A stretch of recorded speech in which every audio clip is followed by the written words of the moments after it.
Lecture number 59 part 1 Ind AS 110 consolidation of financial statements. पिछले lecture में हम लोग देखे थे कि अगर क्वेश्चन में टैक्स रेट दिया हुआ है या फिर सेलर इन्वेंट्री, ट्रेड पेबल्स या कोई भी चीज़ को बेच रहा है एट ईयर एंड, तो क्या करना होता है। अगर टैक्स रेट दिया होता है तो स्टेप 2 में चेंज जाते हैं। अगर स्टॉक वॉक या फिर जो भी चीज़ अगर बिक रहा है तो स्टेप 2B में चेंज आएंगे। ओके, याद होगा तुमको? परफेक्ट, ठीक है। इस लेक्चर में हम लोग 3 क्वेश्चन करने वाले हैं, इलस्ट्रेशन 65, 66 और 67। 65, 66 बहुत ईजी है। उसको 65 और 66 को इसलिए बना रहे हैं क्योंकि वो उसी के बेसिस पे 67 बनेगा, और 67 सबसे इंपॉर्टेंट क्वेश्चन है। ठीक है, जो भी अभी तक हम लोग पढ़े हैं उसको लेके। ठीक है, श्योर। पिछले लेक्चर में एक चीज़ हम बोलना भूल गए थे कि आप इलस्ट्रेशन नंबर 64 पे आइएगा, जो आप उससे पहले लेक्चर में बनाए थे, पेज नंबर 30.47 क्वेश्चन बैंक में। उसमें इलस्ट्रेशन 64 का नोट 1 में देखिएगा कि लिखा हुआ it may be assumed that the inventory is still unsold on balance sheet date and trade payables are not yet settled. मतलब इन्वेंट्री बिका नहीं और ट्रेड पेबल्स नहीं बेचे हैं हम लोग। अब समझ में आ रहा है इस लाइन का मतलब कि इसका क्या अकाउंटिंग ट्रीटमेंट होता अगर इन्वेंट्री बिक जाता या ट्रेड पेबल बिकता। तो अभी इसलिए बता रहे हैं क्योंकि इससे उस आई थिंक लेक्चर नंबर 58 में ये क्वेश्चन किए थे। उस टाइम हम लोग इन्वेंट्री इसका अकाउंटिंग नहीं पढ़े थे, इसलिए उस टाइम समझ नहीं आया था। अब समझ में आ गया होगा। ठीक है, अब चलते हैं इलस्ट्रेशन नंबर 65 की तरफ, जो है पेज नंबर 30.50 पे। देखते हैं क्या क्वेश्चन बोलता है। On 31st March 2012, Blue Heavens Limited acquired 100% ordinary shares of Orange County for 6,000 lakh in cash, and it controlled Orange County from that date. 31 March 2012, date of acquisition, Blue Havens parent 100% acquire, therefore NCI 0%। ठीक है, PC 6,000 lakh. Acquisition date statement of financial statement, जिस दिन acquire हो रहा है उस दिन का financial statement of Blue Haven Limited और ऑरेंज काउंटी लिमिटेड। DOA का दिन का फाइनेंशियल स्टेटमेंट दोनों कंपनी का वो दिया हुआ तुमको नीचे। ठीक है, DOA क्या है? 31 मार्च 12, मतलब बैलेंस शीट डेट के दिन। तो ईयर एंड के दिन ही DOA है। ओके, बैलेंस शीट में क्या दिया हुआ है? पेरेंट कंपनी का कैरिंग अमाउंट और सेलर कंपनी का कैरिंग अमाउंट और फेयर वैल्यू। ठीक है, लो फेयर वैल्यू आ गया क्वेश्चन में। फेयर वैल्यू अगर दिख रहा है मतलब फेयर वैल्यू चेंज करना होगा, step 2A। Okay, prepare consolidated balance sheet on 31 March 12, group of entity Blue Havens Limited and Orange County Limited. Very easy question. इसमें खास क्या है? इसमें खास सिर्फ एक चीज़ था कि फेयर वैल्यू चेंज दिया हुआ है। फेयर वैल्यू चेंज होता है तो स्टेप 2A में plus minus fair value change करना होता है। ना ही इसमें तुमको डेफर्ड टैक्स रेट दिया हुआ है कि डेफर्ड टैक्स निकाले, ना डिविडेंड का बात है, ना डेप्रिसिएशन का बात है। कोई चीज़ इंपॉर्टेंट इसमें नहीं है, सिर्फ फेयर वैल्यू चेंज है। तो चलो क्वेश्चन बना दो, बहुत ईजी है। Step 1 PC 6,000 lakh, step 2 INA and post acquisition profit, step 2 INA and post acquisition profit, step 2A INA is equal to equity share capital plus pre acquisition other equity plus minus fair value change. Equity share capital is equal to 2,000 plus आपका pre acquisition other equity is equal to opening other equity plus pre acquisition profit. Opening other equity कितना है? नहीं दिया हुआ है। Pre acquisition profit मतलब acquire करने से पहले का प्रॉफिट, तो 31 मार्च 12 से पहले का प्रॉफिट कुछ होगा। ट्रू। प्री एक्विजिशन प्रॉफिट मतलब डेट ऑफ एक्विजिशन से पहले का प्रॉफिट। डेट ऑफ एक्विजिशन से पहले का मतलब क्या? कब तक का? तब तक का मतलब 1 अप्रैल से लेकर डेट ऑफ एक्विजिशन तक का जो भी प्रॉफिट होगा वो। तो डेट ऑफ एक्विजिशन क्या है? 31 मार्च 12, 1 अप्रैल यहाँ होगा, तो पूरा 1 साल का प्रॉफिट हमको प्री एक्विजिशन लेना होगा। पोस्ट एक्विजिशन कुछ नहीं होगा क्योंकि 31 मार्च के बाद ईयर एंड ही है, ईयर एंड खत्म हो गया। तो अदर इक्विटी में जो भी अमाउंट होगा वो प्री एक्विजिशन अदर इक्विटी होगा। तो अदर इक्विटी कितना है? 2,300। तो ओपनिंग अदर इक्विटी कुछ रहा अमाउंट होगा, पूरा साल में कुछ प्रॉफिट ऐड हुआ होगा, तो closing other equity is equal to तुम्हारा प्री एक्विजिशन अदर इक्विटी हो जाएगा, तो 2,300। तो ESC plus pre acquisition other equity plus minus fair value change. Fair value change कहाँ कहाँ हो रहा है? देखो, एक तुम्हारा इसमें चेंज हो रहा है, क्या कहते हैं, बिल्डिंग में फेयर वैल्यू चेंज हो रहा है, एक ट्रेड रिसीवेबल में चेंज हो रहा है फेयर वैल्यू, और कहीं कोई फेयर वैल्यू चेंज नहीं है। बिल्डिंग में कितना है? +300 और ट्रेड रिसीवेबल में +100। ठीक है भाई, increase in fair value change कर दिए हैं। कर दिए, तो तुम्हारा INA आ गया 4700, ठीक है। Step 2A INA 4700। Step 2B post acquisition profit. Post acquisition profit is equal to proportional post acquisition plus minus आगे का चीज़। प्रोपोर्शनल पोस्ट एक्विजिशन प्रॉफिट क्या होगा, एक भी रुपया नहीं होगा, क्योंकि डेट ऑफ एक्विजिशन से लेकर ईयर एंड तक का, डेट ऑफ एक्विजिशन 31 मार्च है और ईयर एंड भी 31 मार्च है, तो पोस्ट एक्विजिशन प्रॉफिट कुछ है ही नहीं, तो जीरो। फेयर वैल्यू चेंज से हमको स्टेप 2 में कोई मतलब नहीं है और कुछ खास दिया ही हुआ नहीं है, ना डेप्रिसिएशन है ना कुछ है, तो हम कुछ नहीं करेंगे, तो पोस्ट एक्विजिशन प्रॉफिट जीरो है। ओके। Step 3 NCI। NCI में दो, NCI का ईयर डे 1 और ईयर एंड का निकालना होता है।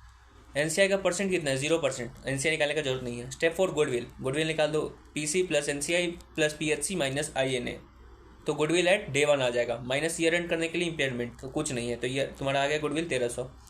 Step 5 consolidate. Step 5 other equity in CFS। Other equity किसका होता है CFS में, सिर्फ पेरेंट का, तो डे 1 पहले निकाल दो अदर इक्विटी, नहीं दिया हुआ है, ईयर एंड दिया हुआ है, तो बस निकाल गया तुम्हारा, बात खत्म। Okay perfect. चलो इलस्ट्रेशन 65 हो गया। बोले थे 65 में कुछ नहीं है, कुछ नहीं है। 66 में भी कुछ नहीं होगा, जो है 67 में। 66 में क्या बोल रहा है, the facts are same as in question above, that is illustration 65। However Blue Havens Limited parent company acquires only 75% of the ordinary shares. पिछला क्वेश्चन में 100% शेयर खरीदा था, लेकिन इस क्वेश्चन में बोल रहा है कि सिर्फ 75% शेयर खरीदा है, और इतना खरीदने के लिए कितना PC दिया है, 4500। 100% खरीदने के लिए 6000 दिया था, 75% करने के लिए 4500। Prepare consolidated financial statement 31 March 12 को, बस तुमको कंसोलिडेटेड फाइनेंशियल स्टेटमेंट बनाना है। पिछले में सिर्फ तुमको अति क्या उसको कहते हैं, वो बना के दे देना था, एक सेकंड, उसमें भी कंसोलिडेटेड बनाना था क्या, हाँ उसमें कंसोलिडेटेड बनाना था, तो पूरा 5 स्टेप कर दिए थे, फिर 8 स्टेप के हिसाब से क्वेश्चन बन जाएगा तुम्हारा, ठीक है। इस क्वेश्चन में इलस्ट्रेशन 66 में क्या चेंज बोल रहा है कि आपका जो स्टेक है वो चेंज हो रहा है, 100% से 75% पे ही कर रहे हैं, तो क्या होगा मेरे भाई, जब अगर इन्वेस्टमेंट चेंज हो रहा है, 75% हमारे पास कंट्रोल है, तो क्या क्या चेंज होगा। पहला बात कि अगर मेरा कंट्रोल 75% तो NCI 25% हो गया होगा। उस क्वेश्चन में 100% था तो NCI का 0% था, तो स्टेप 3 नहीं किए थे। इस क्वेश्चन में स्टेप 3 बनाना पड़ेगा क्योंकि NCI का परसेंट है, ठीक है। ओके, एक चेंज। दूसरा चेंज कि उस टाइम इन्वेस्टमेंट था 6000 लाख, ठीक है। ओके, इस क्वेश्चन में इन्वेस्टमेंट सिर्फ 4500 लाख है, तो क्या करें, कुछ नहीं करना है। इन्वेस्टमेंट कभी भी CFS में नहीं आता है, तुमको तो पता है। इसको लेके हम अपने रफ कॉपी में एक बात लिखे हैं 59.1 ब्लू पेन से, जहाँ रेड पेन से लेक्चर लिखा हुआ है 59.1, फिर 59.2, उसके बाद 59.2 के बाद आगे फिर से 59.1 का बात लिखे कि मेरे भाई अगर दो तरीके से CFS बनता है, एक इंड AS 110 से और एक इंड AS 103 से, ठीक है। 103 है डे 1 CFS, 110 है ईयर एंड CFS। 110 के हिसाब से जो CFS बनता है उसमें माना जाता है कि SFS बन चुका है, तो SFS में इन्वेस्टमेंट दिख गया होगा, इसलिए CFS में इन्वेस्टमेंट नहीं दिखता है। ओके, डबल बार एंट्री नहीं देते हैं। एक बार SFS में investment account debit to PC कर चुका है, इसीलिए CFS में आके हम लोग ये नहीं देते हैं। लेकिन जब 103 से हम लोग CFS बना रहे होते हैं तो उस दिन SFS नहीं बना हुआ होता है, सीधा CFS बनता है, इसलिए उस दिन इन्वेस्टमेंट दिखता है। Okay, true. ये क्वेश्चन क्यों बताया तुमको, इससे कोई रेफरेंस यहाँ कोई रेफरेंस नहीं है, बाद में कोई रेफरेंस है, ठीक है। ठीक, क्वेश्चन बनाते हैं। तो क्वेश्चन क्या बोला था कि हम लोग इन्वेस्टमेंट बदल के 100% से 75% ही है, मतलब इन्वेस्टमेंट बदल के नहीं, क्वेश्चन अलग है। उसमें बोल रहा है सब कुछ same as to illustration 65, but एक चीज़ चेंज है कि यहाँ पे हम 100% ना लेके 75% ले रहे हैं, ठीक है, फॉर 4500। तो क्या चेंज आएगा, पहला चीज़ तो NCI का 25% का स्टेप 3 बनाना होगा, और दूसरा चीज़ ये कि एक बार बताओ, इन्वेस्टमेंट जब 6000 किया होगा तो कैश में से 6000 ख़त्म हो गया होगा। यहाँ पे 6000 की जगह हम सिर्फ 4500 अथी कर रहे हैं, मतलब 1500 कैश हम लोग नहीं दे रहे होंगे, तो हमारा जो कैश अकॉर्डिंग टू 65 था वो 66 में कैश को 3000 से इंक्रीज करना होगा। ट्रू। तो आके जब तुम क्वेश्चन बनाओगे तो देखोगे पेज नंबर 184 कॉपी में पीसी दिया हुआ है स्टेप 1 4500, स्टेप 2 आईएनए निकालने के लिए 2A में ESC plus pre acquisition other equity plus minus fair value change. तो आईएनए इसका इक्वल टू होगा इलस्ट्रेशन 65 की तरह, क्योंकि इसमें हम लोग को जो चेंज होने वाला है दैट इज कैश, उससे हमको कोई मतलब नहीं है, और दूसरा चीज एनसीआई, उससे कोई मतलब नहीं है। तो स्टेप 2A सेम होगा। Step 2B post acquisition other equity, वो जीरो ही रहने वाला है। भले ही एनसीआई 25% हो गया है, लेकिन हमारा पोस्ट एक्विजिशन प्रॉफिट ही जीरो है, तो क्या करें हम, कुछ नहीं। स्टेप 3 एनसीआई अब बनाना पड़ेगा क्योंकि इसमें 25% है। तो स्टेप 3A बना दोगे डे 1 का पीएसएनए मेथड से, क्योंकि फेयर वैल्यू नहीं दिया हुआ है। 3B बना दोगे। 3B में क्या होता है फॉर्मूला 3B का, ईयर एंड का 3A plus post acquisition profit. Post acquisition profit कुछ नहीं है, तो जो 3A है 1175 वही तुम्हारा एनसीआई बन जाएगा। स्टेप 4 गुडविल निकाल दो, डे 1 और ईयर एंड। गुडविल इंपेयरमेंट कुछ नहीं है, तो वही तुम्हारा जो डे 1 का गुडविल आएगा वही ईयर एंड आएगा। Step 5 other equity in CFS, parent का होता है, तो डे 1 का अदर इक्विटी तुमको पता नहीं है, ईयर एंड का पता है, तो सीधा year and. Post acquisition profit कुछ है ही नहीं, तो कोई मतलब नहीं है, बस बन गया। 5 स्टेप बन गया। अब बैलेंस शीट बनाने आओगे। जब बैलेंस शीट बनाने आओगे तो पेरेंट का सारा सामान कैरिंग अमाउंट पे लोगे, लेकिन इन्वेस्टमेंट उसका नहीं लोगे, क्योंकि सीएफएस बना रहे हैं अकॉर्डिंग टू 110, तो हम लोग इन्वेस्टमेंट नहीं लेंगे। बस अपने दिमाग में ये बात है कि इन्वेस्टमेंट 6000 की जगह 4500 हो गया, ठीक है। लेकिन जब पेरेंट का कैश ले रहे होंगे तो उस टाइम पेरेंट का कैश उसमें सिर्फ दिया हुआ है 1500 रुपया, लेकिन तुम अपने बुक्स में उसको लिखोगे 3000 रुपया पे। क्यों? क्योंकि अकॉर्डिंग टू 65 का बैलेंस शीट उसके पास 1500 कैश है। उसके पास 1500 कैश इसीलिए है क्योंकि वो 6000 रुपया दे चुका था अति के लिए, पीसी के लिए, ठीक है। मतलब उसके पास टोटल में रहा होगा 7500, तो 6000 दे दिया, तो उसके पास ही बचा 1500। लेकिन 66 में बोल रहा है कि 6000 की जगह सिर्फ 4500 रुपया का पीसी किया है, मतलब कि 1500 में से क्या बोलते हैं 7500 में से 6000 ना माइनस हो गया, 7500 से 4500 माइनस हो रहा है, मतलब कैश कितना बचा होगा 3000। तो कैश लिखाएगा 3000 रुपया पेरेंट का। तो पेरेंट का इन्वेस्टमेंट नहीं लेंगे, पेरेंट का कैश लेंगे, लेकिन 3000 रुपया पे, 1500 पे नहीं। और सब कुछ पेरेंट का कैरिंग अमाउंट पे ले लेंगे। सेलर का तो सब कुछ तुमको फेयर वैल्यू पे लेना, सब कुछ का फेयर वैल्यू पे ले लो, तो ऐसे करके तुम्हारा क्वेश्चन बन जाएगा, बस, ठीक है, ईजी। इलस्ट्रेशन 66 भी हो गया। अब आ जाओ सबसे मेन क्वेश्चन जो है इलस्ट्रेशन नंबर 67, वो देखते हैं। Facts are same as in question 65 and 66। 65 और 66 की तरह सब कुछ सेम है। ब्लू हेवन लिमिटेड अक्वायर्ड 75%, मतलब एनसीआर 25%। फॉर 75% 4500 दिया है पैसा। On 31 March 2013, that is 1 year after Blue havens Limited acquired Orange County, date of acquisition के 1 साल के बाद का फिनेंशियल स्टेटमेंट दिया हुआ है। हम लोग अभी पिछला 65 और 66 में इसी दिन फिनेंशियल स्टेटमेंट बना रहे थे, जिस दिन डेट ऑफ एक्विजिशन था, तो उस दिन फिनेंशियल स्टेटमेंट बना पा रहे थे। अब हम लोगों को मिला है क्या, 1 साल के बाद का फिनेंशियल स्टेटमेंट बनाया हुआ है। अब इसके हिसाब से हमको फिनेंशियल स्टेटमेंट बनाना होगा, ओके, ठीक है।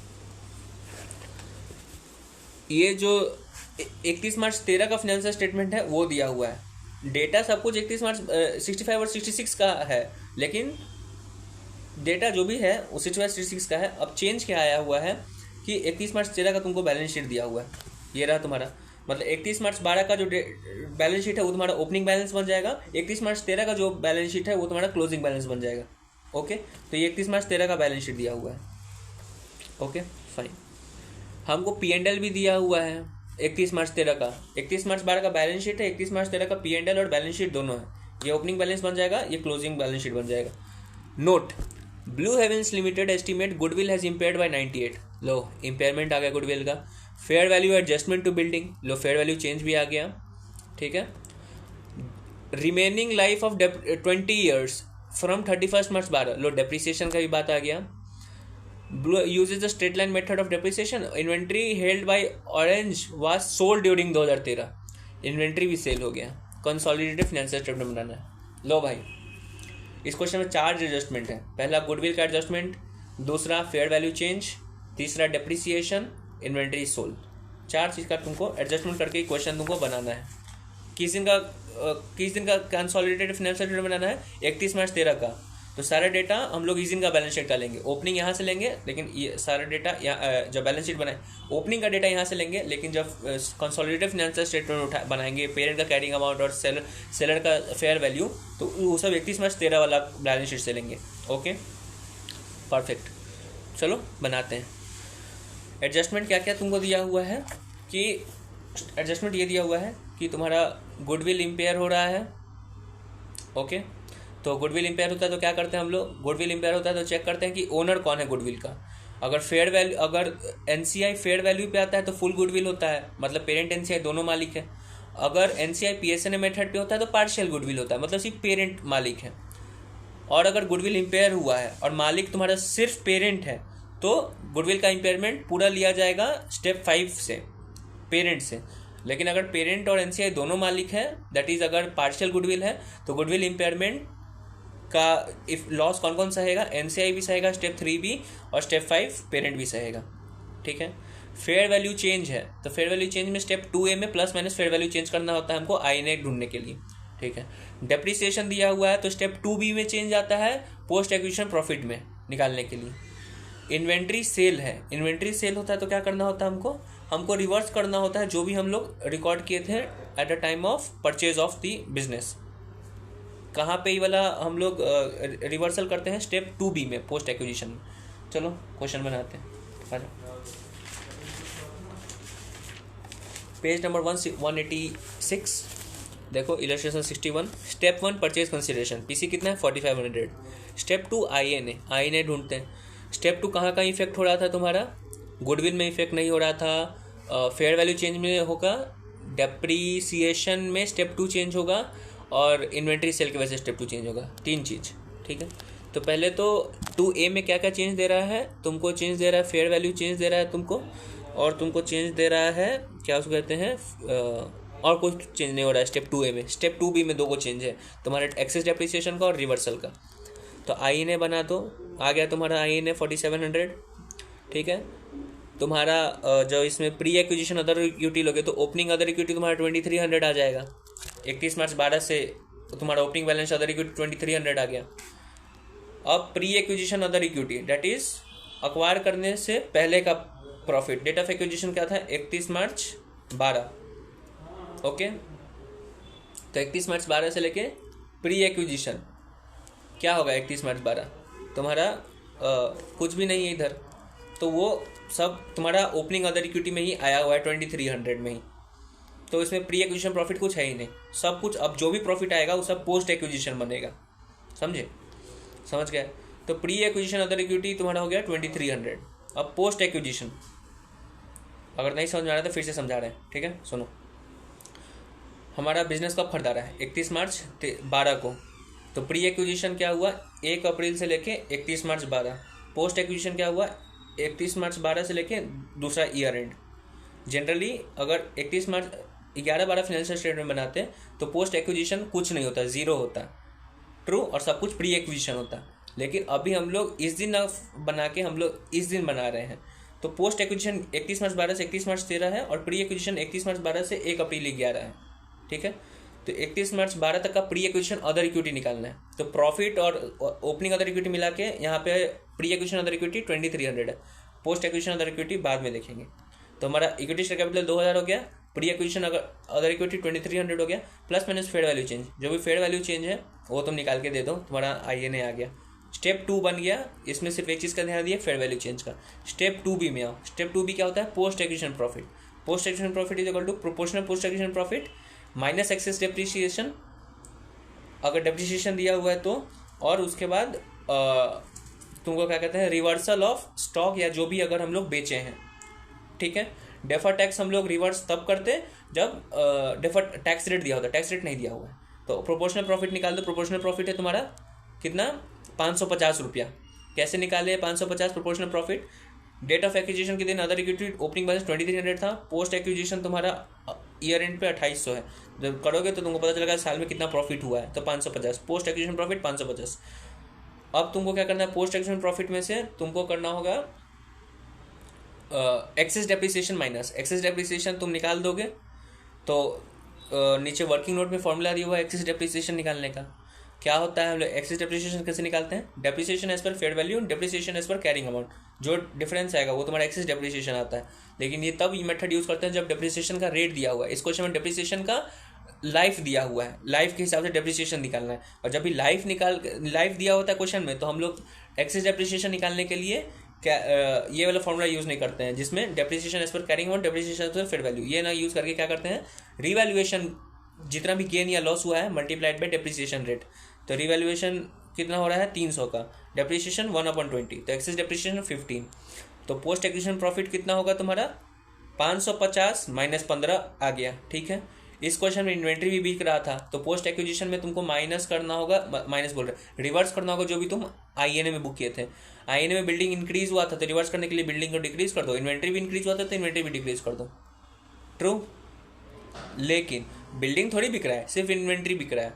रिवर्स सिर्फ वही होता है जो बिक रहा है, इन्वेंट्री बिक रहा है तो सिर्फ 100 रुपये अगर जितना इंक्रीज किया तो इन्वेंट्री को उतना डिक्रीज कर दो। तो हमारा पोस्ट एक्विजिशन प्रॉफिट का क्या फॉर्मूला बन जाएगा, post acquisition profit equal to proportional post acquisition profit minus excess depreciation और reversal of items booked which is sold. तो post acquisition profit 550, excess depreciation 15, और हम लोग कौन सा सामान बेच दिए हैं, इन्वेंट्री, तो कितना बुक किए थे 100 रुपये से, तो उसको रिवर्स कर दो 100 से, बस। तो तुम्हारा आ गया post acquisition profit.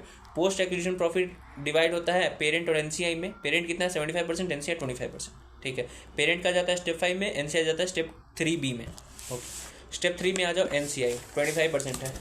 Fair value नहीं दिया हुआ है, तुम लोग पीएसएनएम मेथड से यूज़ करेंगे। पीएसएनएम मेथड से का फॉर्मूला होता है आईएनए इंटू एनसीआई का परसेंट, वैसे करके तुम्हारा आंसर आ जाएगा। ईयर एंड एनसीआई का फॉर्मूला स्टेप 3A मतलब day 1 NCI plus post acquisition profit, और अगर कोई भी चीज़ है तो वो प्लस माइनस होता है। डिविडेंड होता है तो हम लोग माइनस करते हैं, या फिर कोई भी दूसरा चीज़ इफेक्ट आएगा तो उसका हम लोग इफेक्ट देते हैं। तो ऐसा कुछ है नहीं, पोस्ट एक्विजिशन प्रॉफिट है तो कर दिए, तुम निकाल गया। गुडविल निकालो, तुम गुडविल निकालोगे तो आ गया गुडविल डे 1 निकालो, PC plus NCI plus PHC minus INA, तो गुडविल आ गया तुम्हारा डे 1 का। अब तुमको ईयर एंड पे जाने के लिए इंपेयरमेंट करना होगा, इंपेयरमेंट दिया हुआ है 98, गुडविल ऑन ईयर एंड आ गया। लेकिन ये इंपेयरमेंट का मालिक कौन है, इंपेयरमेंट का मालिक सिर्फ पेरेंट है, क्योंकि ये पार्शियल गुडविल है, क्योंकि एनसीआई पीएसए पे आया है। तो ये जो गुडविल इंपेयरमेंट है 98 का, सिर्फ वो उसको पेरेंट सहेगा अंडर स्टेप 5। अगर पेरेंट एनसीआई दोनों सहता तो पेरेंट स्टेप 5 में और एनसीआई 3B में सहता, लेकिन इसमें एनसीआई का कोई अथी मतलब नहीं है। तो पेरेंट का अदर इक्विटी से 98 कम होगा। अदर इक्विटी स्टेप 5 में आ जाओ, अदर इक्विटी इन सीएफएस वो निकालोगे। अदर इक्विटी सीएफएस में किसका होता है, सिर्फ पेरेंट का। तो डे 1 निकाल लो, अदर इक्विटी तुम्हारा आया हुआ है क्या है 11,000 है तुम्हारा। अपना बैलेंस शीट देखोगे तब उस टाइम मिस्टेक कर दोगे तुम। 31 मार्च 12 का जब देखने जाओगे तो वहाँ अदर इक्विटी कुछ और है, 31 मार्च 13 का जब देखोगे तो वहाँ अदर इक्विटी वो अलग है। तो डे 1 इसको ना मान के हम लोग इसको मान रहे हैं, क्या पता क्यों।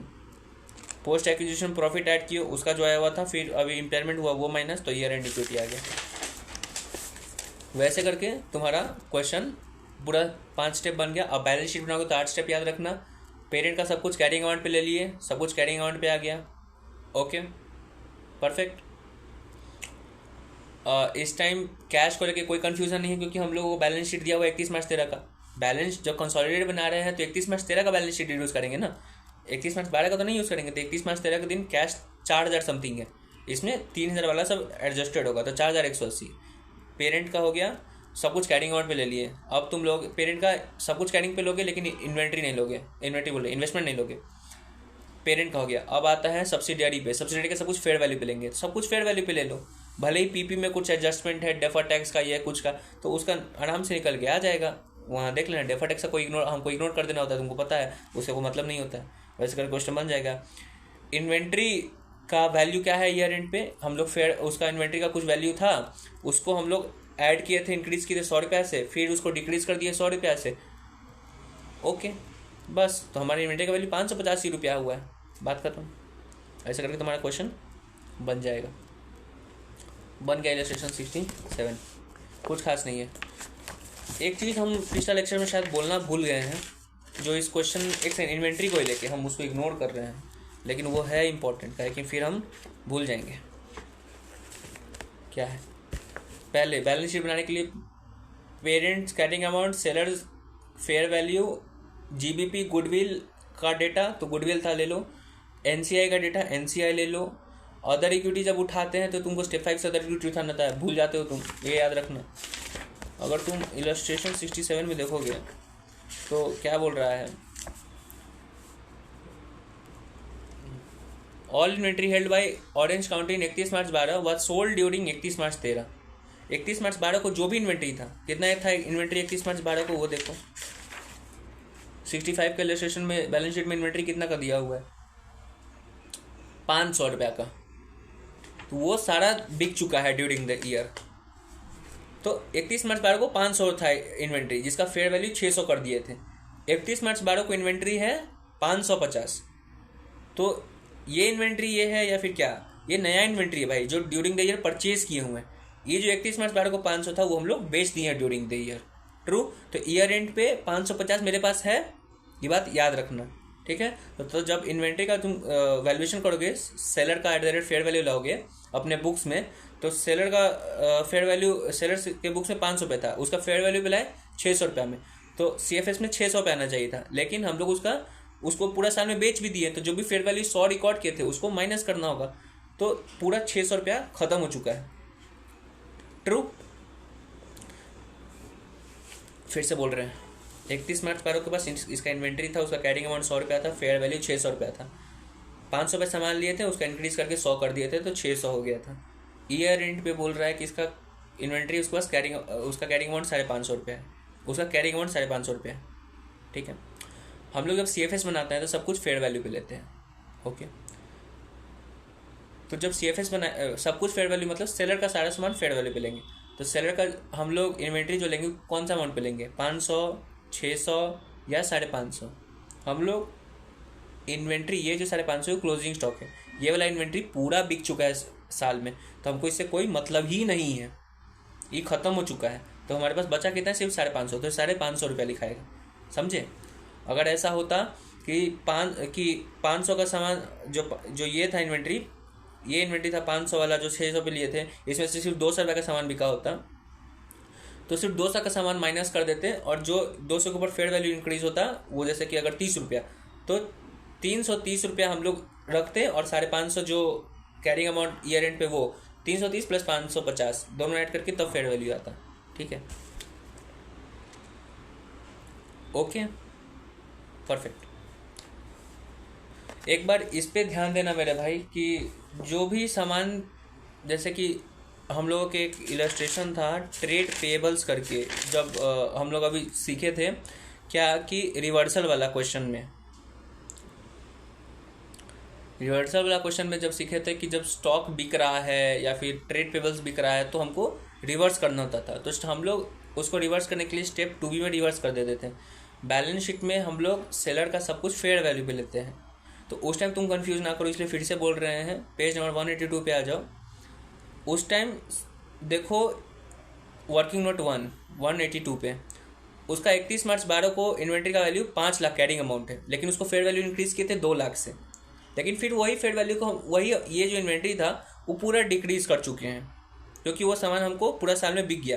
तो लास्ट में उसका फेयर वैल्यू हम लोग कैश फ्लो स्टेटमेंट में कितना पे रिकॉर्ड करेंगे, हम लोग उसको रिकॉर्ड करना चाहिए हम लोगों को 0 रुपीज़ पे। क्यों? हाँ, तो मेरे हिसाब से इन्वेंट्री का लास्ट में वैल्यू 0 आना चाहिए, क्योंकि पूरा इन्वेंट्री बिक चुका है, ठीक है। नोट में सर क्या दिए, don't think subsidiary's inventory has been sold so it should be nil on 31 March 12। Inventory of DOA is sold, subsidiary might have acquired new set of inventory post DOA। अभी हम क्या बोले कि ठीक है भाई, हम लोग 0 लिखेंगे इन्वेंट्री का वैल्यू। एक कैरिंग अमाउंट 31 मार्च 12 को 5 लाख था, उसको इंक्रीज करके हम लोग 6 लाख पे कर दिए थे, जो इंक्रीज किए थे, सॉरी 5 लाख का सामान था उसको 7 लाख पे कर दिए थे, 2 लाख इंक्रीज करके। अब रिवर्स कर रहे तो 2 लाख रिवर्स हो गया होगा।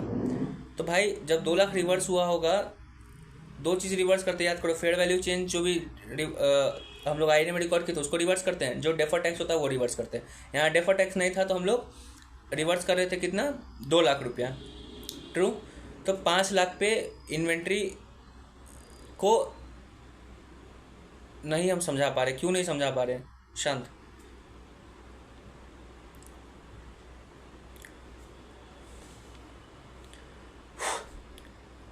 हम लोग कंसोलिडेटेड फाइनेंशियल स्टेटमेंट बना रहे हैं CFS, ठीक है। CFS में सेलर का सब कुछ लाते हैं फेयर वैल्यू पे, ठीक है।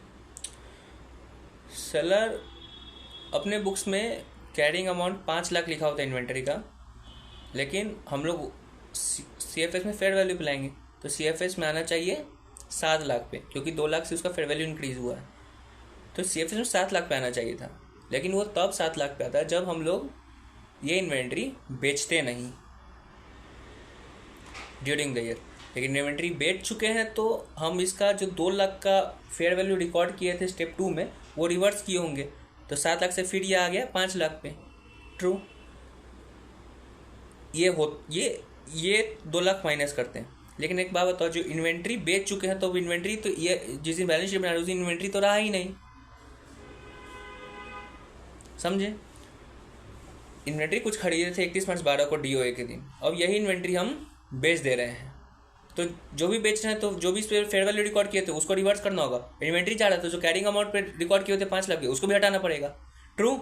तो हमको 7 लाख हटाना चाहिए था, लेकिन हम 7 लाख नहीं हटा रहे हैं। कितना हटा रहे हैं? सिर्फ 2 लाख रुपया इस क्वेश्चन में। क्यों ऐसा कर रहे हैं? क्योंकि सर बोल रहे हैं कि ड्यूरिंग द ईयर वो लोग परचेज भी किया होगा। लेकिन भाई क्वेश्चन हम ड्यूरिंग द ईयर तब बात करते हैं जब क्वेश्चन 1 साल के बाद बना रहे होते हैं। 31 मार्च 12 को अक्वायर होता है और 31 मार्च 13 को हम लोग CFS बना रहे होते हैं। तो इस दिन का जो इन्वेंट्री पूरा बिच गया होगा 5 लाख और प्लस 2 लाख, तो 7 लाख माइनस कर देते हैं। और जो भी 31 मार्च 13 को होता है वो हम लोग फेयर वैल्यू में लिख देते हैं। लेकिन इस क्वेश्चन में तो 31 मार्च 12 को ही सब कुछ हो रहा है, तब भी सर 5 लाख क्यों फिर से लिख दिया हमको नहीं पता है। Okay question. लेकिन वही जब इलेक्ट्रेशन 67 का बात आ रहा है तो उसमें सीधा साहब बोल रहा है कि जो भी उस दिन का था इन्वेंट्री 31 मार्च 12 का वो बिक चुका है, ईयर एंड पे 550 का है। तो भाई 550 का जो 5 लाख का था, तो 5 लाख का तो सामान गया ही, इसके ऊपर फेयर वैल्यू चेंज था 1 लाख का, सॉरी 2 लाख का, वो भी हटा दिए तो 0 हो चुका है। तो हम लोग इन्वेंट्री कितना पे लिखेंगे? सिर्फ इस पे लिखेंगे ना। एक्जैक्टली वही हुआ है सर। इसमें क्या अजम्पशन दे दिए, क्यों अजम्पशन दे दिए हमको नहीं पता है। नॉर्मल लॉजिक समझाओ। जो इन्वेंट्री को जो भी चीज़ हम लोग रिकॉर्ड किए थे आईने में उसको रिवर्स करना होगा। एसेट रिकॉर्ड किए थे कैरिंग अमाउंट पे, उसको रिकॉर्ड किए, उसको रिवर्स किए। उस पर फेयर वैल्यू रिकॉर्ड किए थे, उसको रिवर्स किए। उसके ऊपर डेफर्ड टैक्स रिकॉर्ड किए थे, उसको रिवर्स किए। ये सब कहाँ रिवर्स हुआ है? पोस्ट एक्विजिशन में। ठीक है।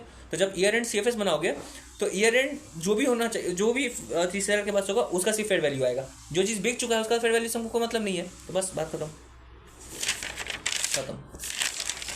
और सारे रिकॉर्ड नोट दिए थे, नॉर्मल नोट है, लॉजिकल नोट है कि अगर क्वेश्चन में स्पेसिफिकली मेंशन किया कि इन्वेंट्री बिका है, ट्रेड पेबल बिका है, तब तुम रिवर्स करोगे पोस्ट एक्विजिशन में, अदरवाइज नहीं करोगे। नॉर्मल चीज़ है भाई, क्वेश्चन में रैंक बोलेगा तभी हम रिवर्स करेंगे, नहीं तो क्यों रिवर्स करेंगे। बाय।